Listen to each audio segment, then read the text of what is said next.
유엔 안전보장이사회가 북한에 대한 추가 제재안을 마련하는 데 힘쓰고 있지만 국제사회의 제재 실효성이 떨어진다는 지적이 나오고 있습니다.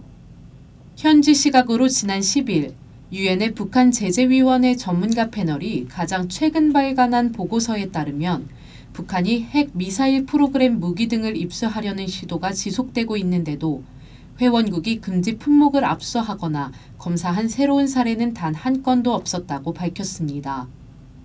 특히 중국과 러시아는 소극적인 행보를 보이고 있는데 안보리 상임이사국인 두 국가는 북한의 핵무기 보유에는 반대하지만 북한을 국제금융 시스템에서 배제하거나 개인이나 기관 제재에는 회의적인 입장을 밝히고 있습니다.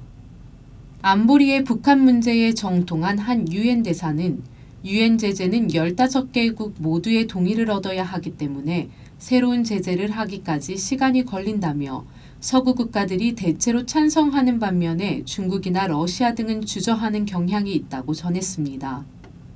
제재국에 협력하는 개인이나 기관에 대한 제재 장치도 허술한 편으로 제재 정책을 담당했던 전 미 국무부 고위관리 리처드 네퓨는 유엔의 제재 조치는 훌륭한 편이지만 북한 리더십에 중요한 영향을 미칠 수 있는 개인이나 기관에 대해서는 영향력이 부족하다고 지적했습니다. 유엔 제재위원회 패널 역시 지난해 발간한 보고서에서 제재 조치에 대한 관심과 이해 부족이 북한이 아프리카 국가 무기와 군사훈련 거래를 지속하게 하는 요인이라고 의견을 표명했습니다. 지난 11일 정부 무상원조 전담기관 한국국제협력단 코이카가 월드프렌즈 코리아 서울교육원에서 제1기 코이카 UNV 대학생 봉사단 15명의 입교식을 개최했습니다. 코이카는 청년 인재들의 국제기구 진출 및 글로벌 경쟁력 강화를 목적으로 유엔 산하기구인 UNV와 협력해 대학생 봉사단을 지난해 발족했습니다. UNV는 1970년 유엔 총회 결의로 설립되었으며 개발도상국의 자원봉사자를 파견하는 유엔 내 유일한 국제봉사기구입니다. 15명의 예비단원들은 지난 8월 UNV 대학생 봉사단 모집에 지원하여 10월 1차 코이카 오프라인 면접을 거쳐 11월부터는 유엔 현지기관 담당자와 화상으로 최종 면접을 치렀으며 신체 검사 및 국내 교육을 남겨두고 있습니다.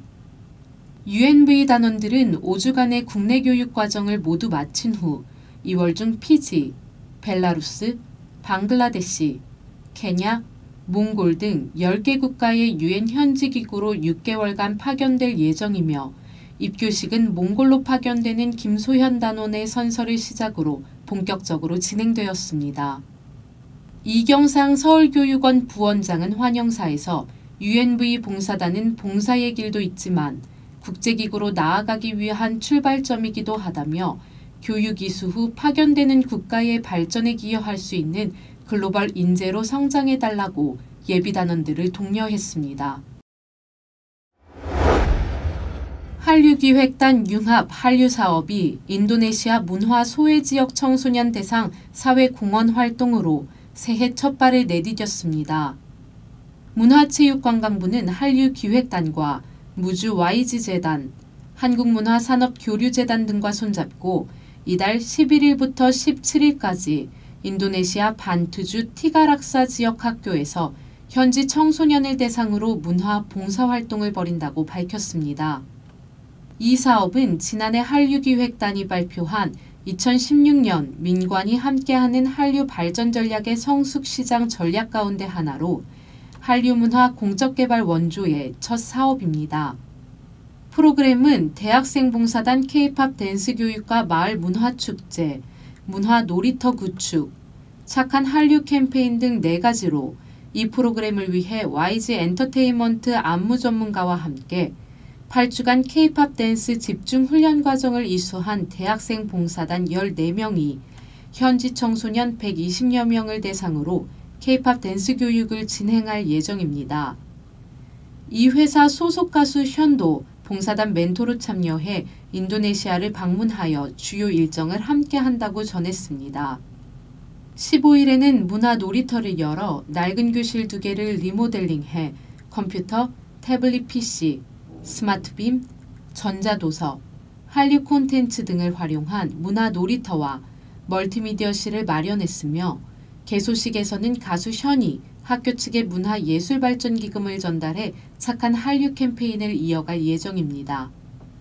문화체육관광부 관계자는 문화 ODA는 아직 걸음마 단계지만 개도국 국민 삶의 질 향상과 사회 경제 발전에 미치는 영향력이 크다며 앞으로 지원 국가와 대상자를 확대하고 현지에 진출한 우리 기업과 협업해 대한민국만이 할 수 있는 새로운 방식의 문화 ODA를 선도해 나갈 계획이라고 밝혔습니다. ODA 웹TV 길주혜였습니다.